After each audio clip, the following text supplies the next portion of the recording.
मृग, अगला पद है मृग, और मृग का संबंध हो जाता है हिरण से। मृग का जब आप पर्यायवाची निकालेंगे तो हिरण का पर्यायवाची मृग होता है ना। लेकिन इस मृग का तात्पर्य उस हिरण से नहीं है, और न ही मृगशिरा नक्षत्र से है, न ही मार्गशीर्ष मास से है।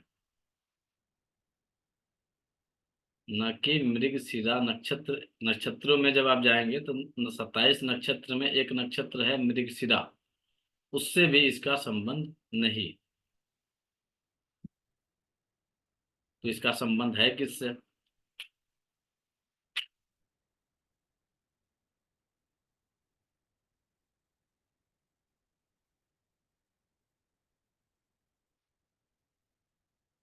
यह स्थान जो है सूर्य के, यह स्थान सूर्य के डूबते हुए स्थान पे, अस्त होते हुए स्थान के पास आता है। इंडिकेशन क्या है? डूबते हुए स्थान के पास जाना, या क्या इंडिकेट कर रहा है सुरेंद्र सर? सूर्य जहां डूब रहा है वह क्या इंडिकेट कर रहा है?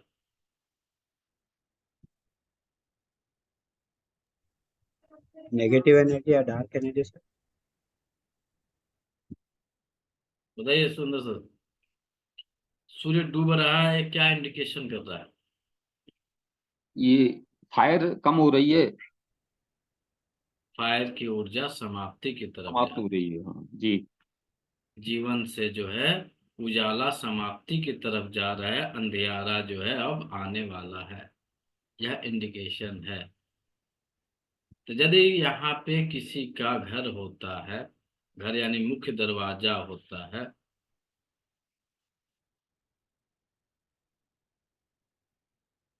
तो यहाँ पे जो लोग होते हैं जिसका भी मुख्य दरवाजा इस पद पे रहेगा, उन लोगों को पिता पुत्र में बहुत अच्छी ट्यूनिंग होती है। पिता पुत्र की ट्यूनिंग बहुत अच्छी होती है। पिता और पुत्र दोनों एक दूसरे के प्रति निष्ठावान होते हैं।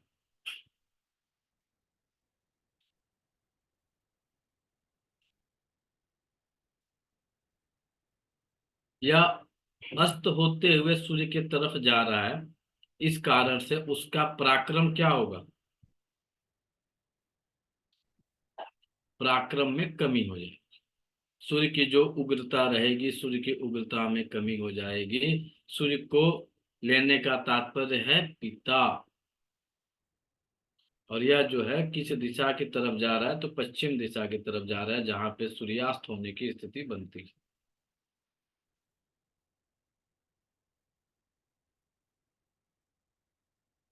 तो इस स्थान पे यदि किसी का इंट्रेंस हो गया तो पिता पुत्र में बहुत अच्छी ट्यूनिंग होगी। पूरा जीवन उनका संघर्षों में गुजरेगा। पिता पुत्र दोनों मिलकर संघर्ष को करेंगे।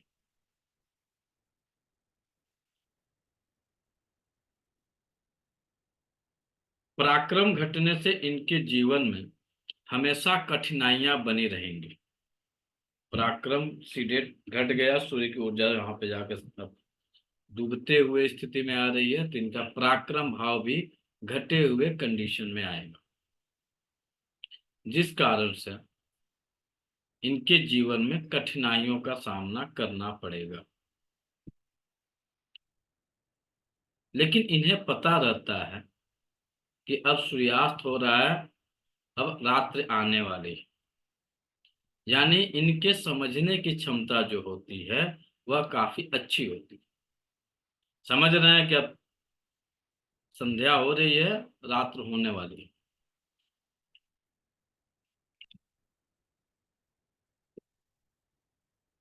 इनके अंदर कुछ पाने की, कुछ करने की हमेशा जिज्ञासा बनी रहती है।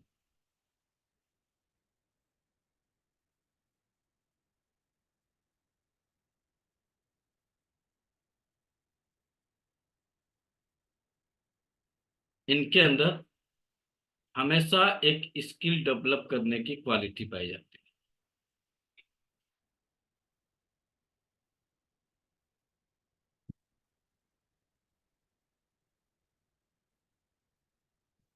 पंचतत्व सिद्धांत के अनुसार यह स्थान जो आ रहा है पृथ्वी तत्व के अंतर्गत आ रहा है और अग्नि के भी टच में है और आकाश तत्व के भी टच में।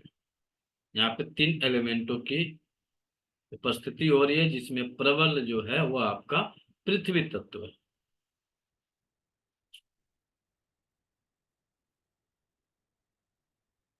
पृथ्वी तत्व की प्रबलता के कारण यदि इस स्थान को डाउन कर दिया जाए, होता है ना मिट्टी यहाँ की कम हो जाए या ढलान हो जाए, उस स्थिति में यह पद हमेशा नकारात्मक प्रभाव देता है। इस कारण से यहाँ पे उठी हुई चीजें रखनी चाहिए, जैसे टेबल कुर्सी। टेबल कुर्सी जो है यह आपको ऊपर की तरफ उठाया हुआ है,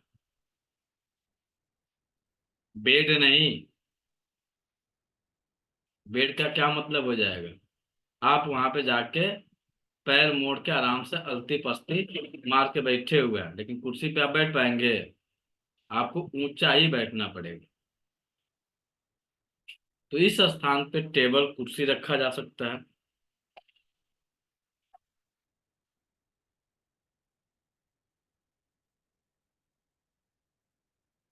इस स्थान की ऊर्जा को समाप्त करना हो तो शौचालय बनवा,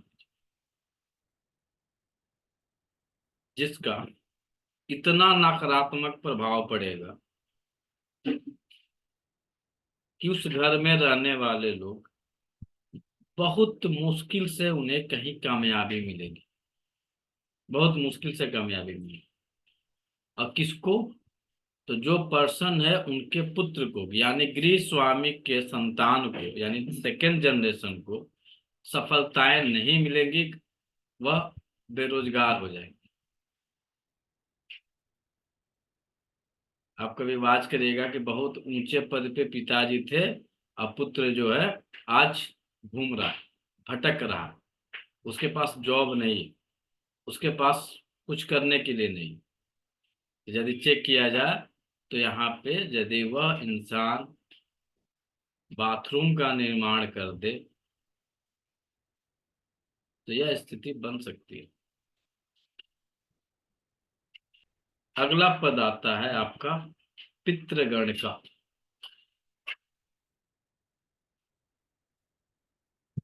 जो कि यह स्थान होता है साउथ एंड वेस्ट। सबसे ज्यादा इसी पद को लेकर डरवाया जाता है, सब लोग इसी से डरे हुए हैं।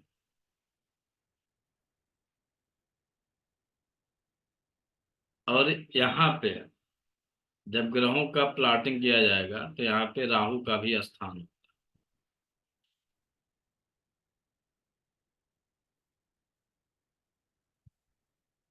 यहाँ पे राहु का भी स्थान माना जाता है।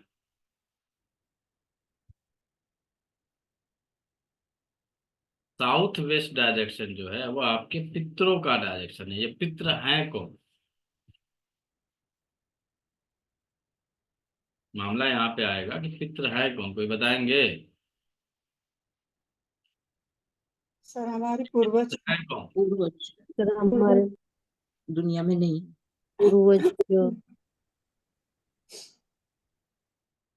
जो हमारे परिवार के दादा परदादा या कोई भी जीव आत्मा, अब एक्चुअली हम लोग पितरों में गणना जो करते हैं अपने परिवार के लोगों को करते हैं, लेकिन जो दोष लगता है ना, बोलते हैं ना पितृ दोष लगी हुई है, तो ये परिवार के अलावा आपके घर में रहने वाले जितने जीव जंतु हैं उन सबका प्रभाव।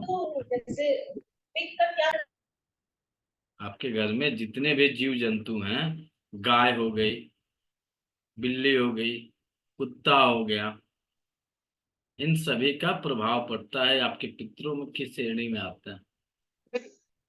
अब इसको कहाँ से मानिएगा कि आएंगे? महाभारत का के बाद जब सभी लोग, जब पांचों पांडवों की मृत्यु हो गई, तो सशरीर युधिष्ठिर और उनका कुत्ता ही स्वर्ग में गया। तो कुत्ते का क्या मतलब होता है ले जाने का?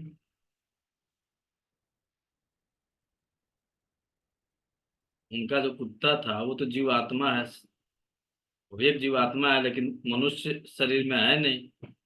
वह तो एक जानवर की श्रेणी में आता है, लेकिन उनके साथ गया, बाकी चीजें नहीं गई। तो यह इंडिकेशन होता है कि आपके घर परिवार में जो भी जानवर हैं वो भी पितृ की श्रेणी में आएंगे।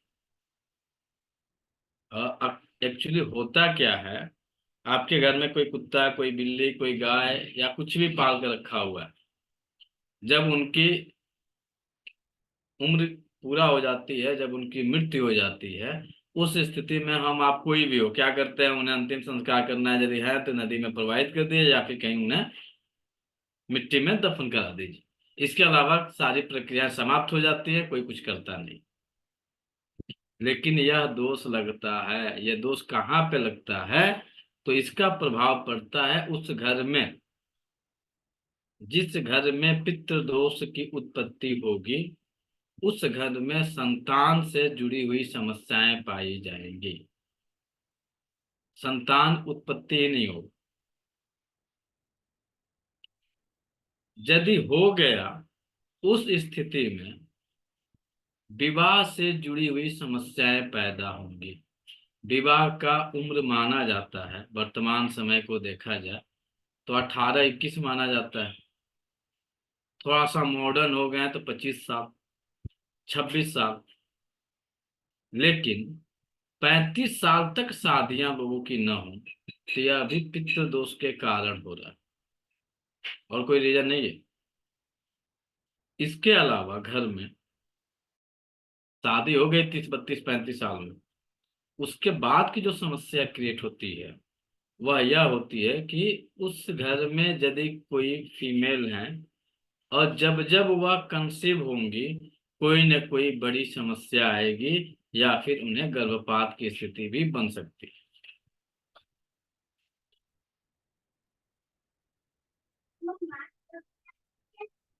इस पद की जब ऊर्जा की इनबैलेंसिंग होगी, उस स्थिति में घर में विग्रह की स्थिति होगी, लड़ाई झगड़े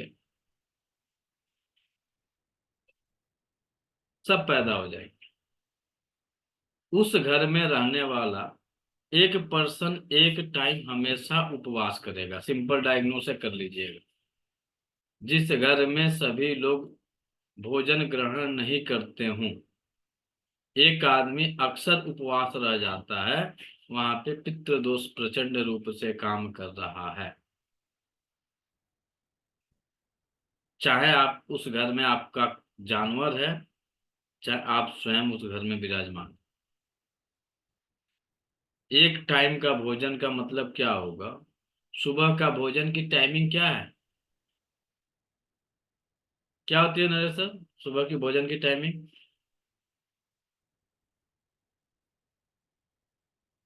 कोई ऐसा है जिस घर में कोई भूखा रहता हो एक टाइम? 11।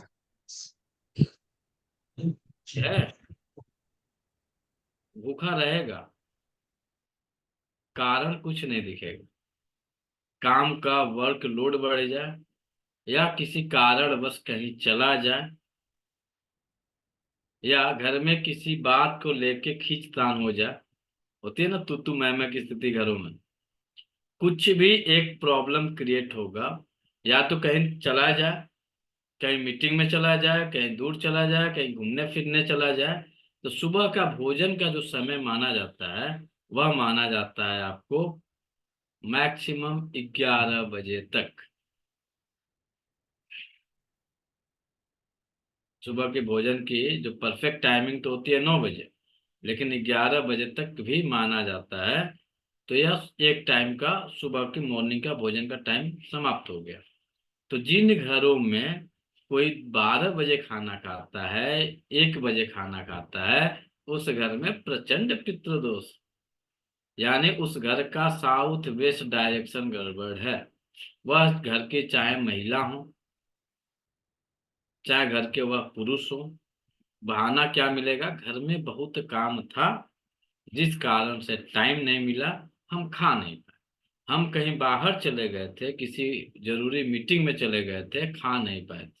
ये सारा खेल कौन खेल रहा है? तो ये सारा खेल खेल रहा है आपका पितृपद। जब पितृपद की ऊर्जा असंतुलित हो जाएगी, आप एड़ी से चोटी लगा लीजिएगा, एक आदमी भूखा ही रहेगा एक टाइम पे। वो 12 बजे खाएगा, 11 बजे खाएगा, उस समय ब्रश करेगा, दातुन करेगा, तब जाके खाना खाएगा, उस समय नहाने जाएगा। और एक और क्वालिटी होती है पितृदोष जिस घर में होता है, इस घर में यदि पूजा भी होगा तो करते काम सारा निपटाते 11, 12, 1 भी बज जाता है, तब उस घर में जो है पूजा होता है।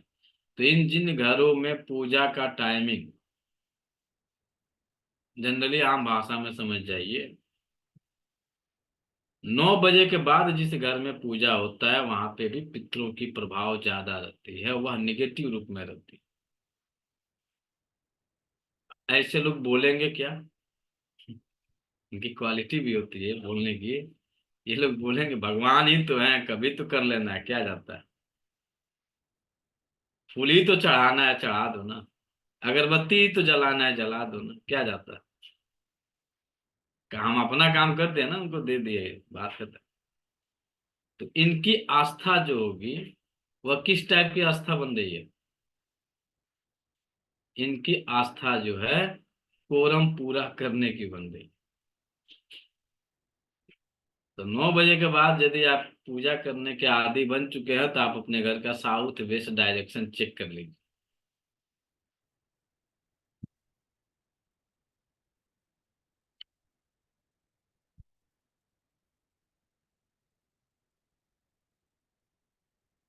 क्या क्या हो से सकता क्या है? करेंगे साउथ वेस्ट में? तो यदि किसी का यहाँ पे बाथरूम बन जाए तो उस घर की स्पेशल फॉर फीमेल हमेशा परेशान रहेगी। किससे परेशान रहेगी? तो यदि बाथरूम बना हुआ है इस स्थान पे तो उन्हें बोन रिलेटेड समस्या पाई जाएगी हमेशा हमेशा के लिए। किसी का है साउथ एंड वेस्ट में बाथरूम, कौन सा problem sir? South and west में किसी का बाथरूम है, चेक कर लीजिए। यदि किसी का साउथ एंड वेस्ट डायरेक्शन में बाथरूम है तो उस घर की जो फीमेल होंगी उन्हें कोई बोन रिलेटेड समस्या पाई जाएगी, जो कि शुरू हो गई तो हो गई, हमेशा उससे वो परेशान पाई जाएंगी। उस घर में रहने वाला जो मुखिया होगा, गृह स्वामी होगा, वह अपनी बातों को, अपने बात को मनवाने के लिए परिवार पे थोपना शुरू करेगा। परिवार पे किसी भी तत्व का दबाव देके मनवाना आगे की जो स्थिति होती है वह विद्रोह को पैदा करती है। नरेश करेगा विद्रोह? बताइए। किसी बात को परिवार पे थोपेंगे तो घर में विद्रोह की स्थिति बनेगी कि नहीं बनेगी? बिल्कुल बनेगी। Yes sir. तो यहीं से परिवार में विघटन की स्थिति आती है। जिस परिवार को तोड़ना हो तो उसके साउथ वेस्ट में बाथरूम बनवा दीजिए। बहुत मजबूत परिवार है, टूट के बिखर जाएगा। भाई भाई में ऐसे बन रही है, साउथ वेस्ट डायरेक्शन में यदि बाथरूम बन गया है, ये तुरंत नहीं होगा, 2 4 5 साल टाइम लगता है, 2 4 5 साल के अंदर ये ऐसे हो जाएगा। यदि किसी कारणवश किसी लालचवश जुड़े हुए हैं तो केवल मतलब से मतलब रहेगा, बाकी चीजें से कोई मतलब नहीं रहेगा। यानी एक घर में ही रहेंगे, तुम अपना कमाओ हम अपना कमाएंगे, तुम अपना खाओ हम अपना खाएंगे, बाकी चीजों से कोई लेना देना उनके साथ नहीं रहेगा। ये क्वालिटी होती है साउथ एंड वेस्ट डायरेक्शन की बात में। यदि यहाँ पे रसोई बना दिया जाए, किचन बना दिया जाए, तो ये भी बहुत जबरदस्त फायदा देता है, जबरदस्त रिजल्ट देता है। नई नवेली दुल्हन को लाइए, 3 महीने के अंदर यही बात कहेगी, तुम अपने माँ बाप को छोड़ो, हम यहाँ से निकलो। एकदम नई नवेली शादी हुई है, जस्ट वह आया घर में, हमें इस घर में नहीं रहना है, हमें अलग रहना है, हमारे लिए बोझ है तुम्हारे माँ बाप, हम इनका खाना बना के नहीं खिला सकते।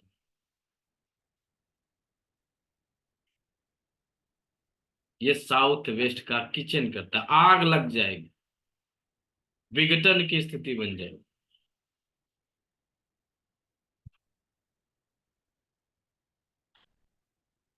और उस घर की जहां विघटन की स्थिति आएगी, परिवार में अलगाव की स्थिति आएगी, कोई किसी की बात को सुनेगा नहीं, तो क्या होगा, उस घर की जितनी भी प्रोग्रेसिव एनर्जी है, समृद्धि की तरफ जा रहे हैं, वह वहीं पे ब्रेक हो जाएगी, रुक जाएगी।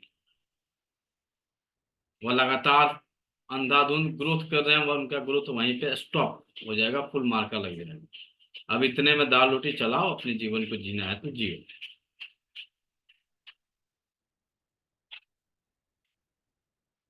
पॉजिटिव वाइब वे में देखेंगे, यदि इस पद को बहुत पॉजिटिव करना है तो सबसे पहले जो आपके सबसे घर के सबसे बड़े बुजुर्ग हैं, चाहे माँ हो, पिता हो, दादा हो, दादी हो, कोई भी हो,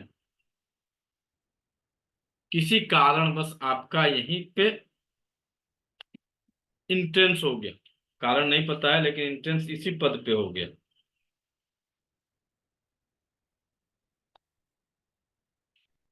तो कभी भूल के भी जाने अनजाने किसी भी कारण से आप अपने इन बुजुर्ग, जो भी आपके दादा हैं, परदादा हैं, चाहे जो भी है, जितना ज्यादा मान सम्मान करेंगे उतना ही आपकी ग्रोथ होगी, जितना ज्यादा आप उन्हें अपमानित करेंगे आपका वहीं से सत्यानाश होना शुरू हो जाए। चाहे आप अरबपति ही क्यों न हो, पैसे बहुत हो, मानसिक शांति कभी नहीं मिलेगी। अब मानसिक शांति लाना है तो बुजुर्गों की बड़ी सेवा करनी पड़ेगी, यदि इस पद पे आपकी इंट्रेंस हो गई थी। यदि आपने सेवा किया है तो आप भी तो एक दिन पितृ बनेंगे, बनेंगे कि नहीं बनेंगे? सबको पितृ बनना है, यह अटल सत्य यही एक है कि जो जीवन में आया है उसे इस दुनिया से जाना है, तो आपको भी एक दिन पितृ बनना है। तो यदि आप चाहते हैं कि हम सुख समृद्धि के साथ रहें और आने वाली हमारी पीढ़ियां भी सुख समृद्धि के साथ रहें, तो आपके व्यवहार में चेंजिंग करना पड़ेगा। बहुत बड़ा बदलाव यही करना पड़ेगा कि कभी भी पिता या दादा यदि हैं तो उनका अपमान कर दिए तो समझ जाइए कि आपके लाइफ में व्यवधान आने में कोई रोक नहीं सकता है, आएगा आएगा। और यदि यहाँ पे शौचालय आपने बनाया हुआ है तो कुछ चीजों की जरूर रेमेडी लोग किया जाता है कि यहाँ पे ये कर देंगे तो आपको सहूलियत मिल जाएगी। जरूर सहूलियत मिलती है, लेकिन आपको 100% रिजल्ट नहीं मिलता है, हमेशा ध्यान रखिएगा। ये तब तक आप उन ऑप्शनल रेमेडी का यूज करिए जब तक आपकी स्थिति अच्छी ना हो जाए। जो आपकी स्थिति अच्छी बनती है तुरंत आप उस पद पे जो बाथरूम है वहां से तुरंत रिमूव करिए। सपोज इट मानिए कि आपके पास अभी पैसे की स्थिति बहुत बुरी चल रही है, क्योंकि ये पितृगण का स्थान है, या परेशान करता है जब यहाँ पे बाथरूम करेंगे। तो जब आपने कोई रेमेडी किया तो उस रेमेडी के अकॉर्डिंग आपको कुछ सहूलियत मिल जाएगी, कुछ रिस्पॉन्स मिलना शुरू हो जाएगा।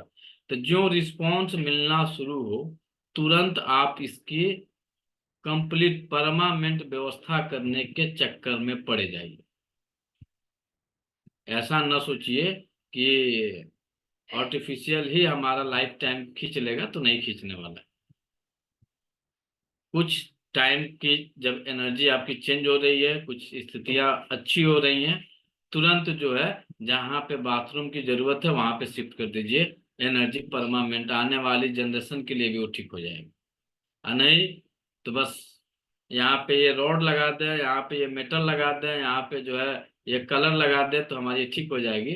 क्षणिक होती है, क्षणिक होती है। जाइए प्रैक्टिकली अनुभव करिएगा, क्षणिक मिलेगा। जब तक वह अपने सुटेबल एनर्जी के साथ मैच नहीं होगा, तब तक जो है आपको बहुत मामूली रिजल्ट मिलेगा। आप उतने पे खुश हो जाएंगे, हम तो रिजल्ट ले लिया, हम तो रिजल्ट बहुत मिल गया। नहीं मिलने वाला।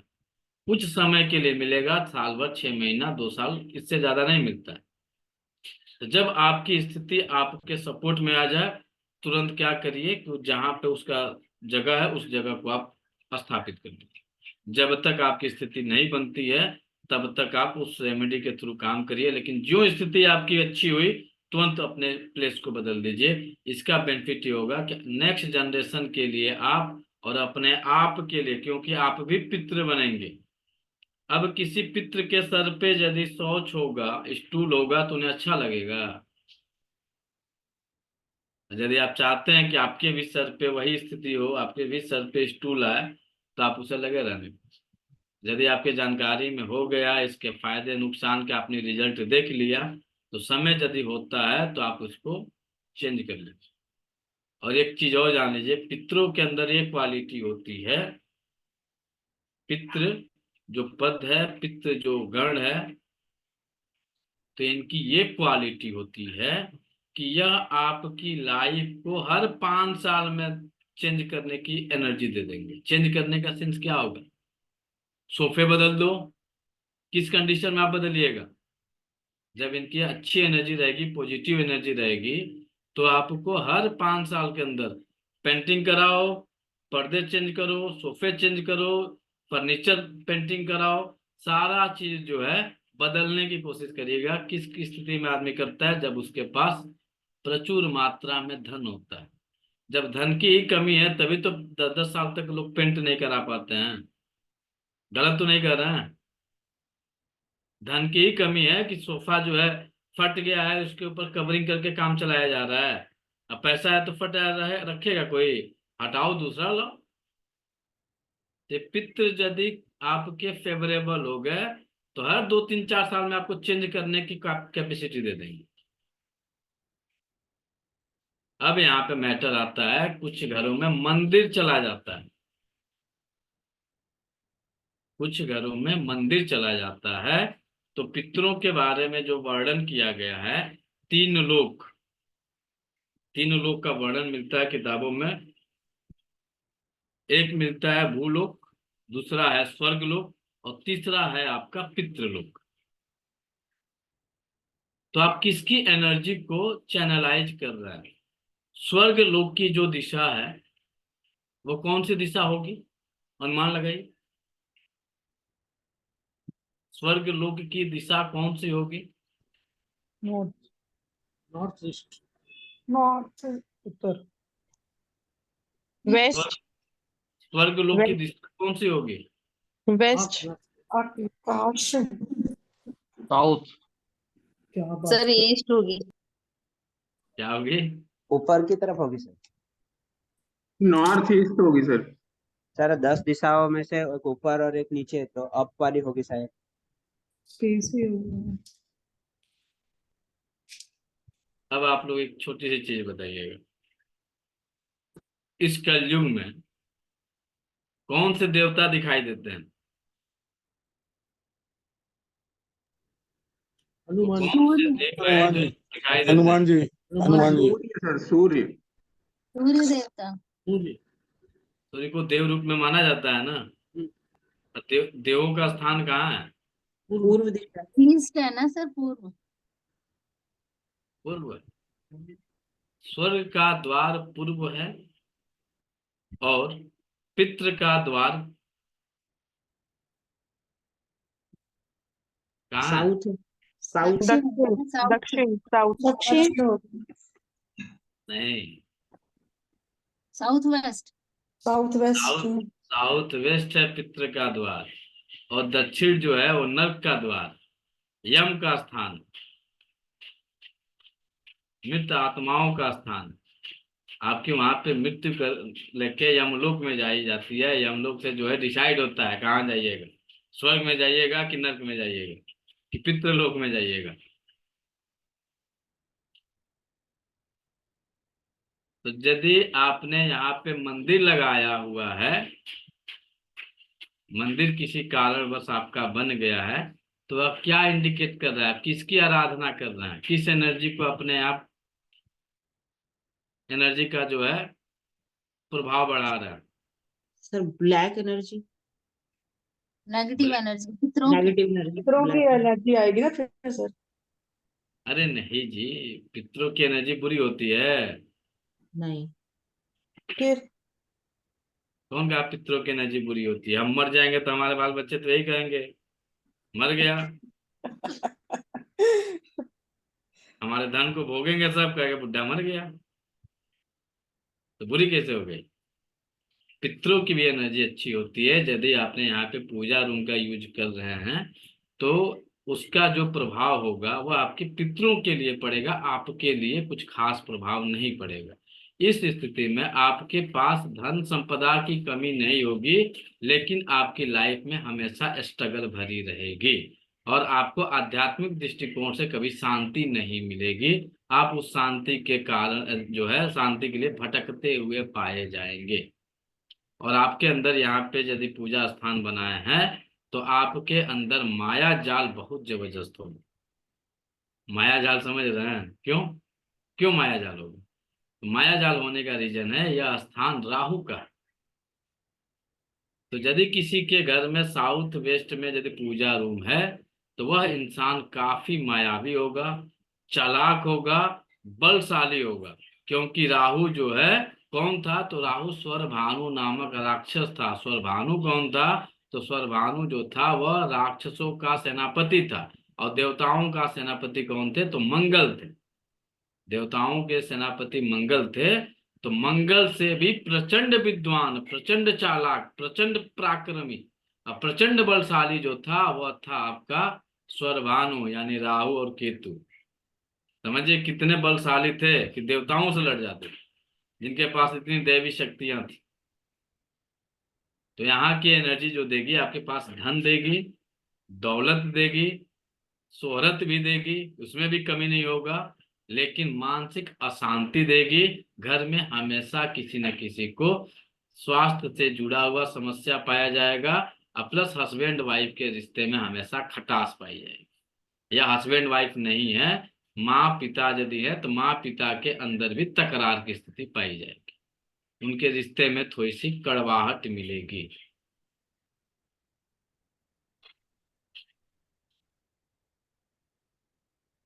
कितनी परसेंट मैचिंग है सर? जिनका जिनका कुछ मैचिंग हो रहा है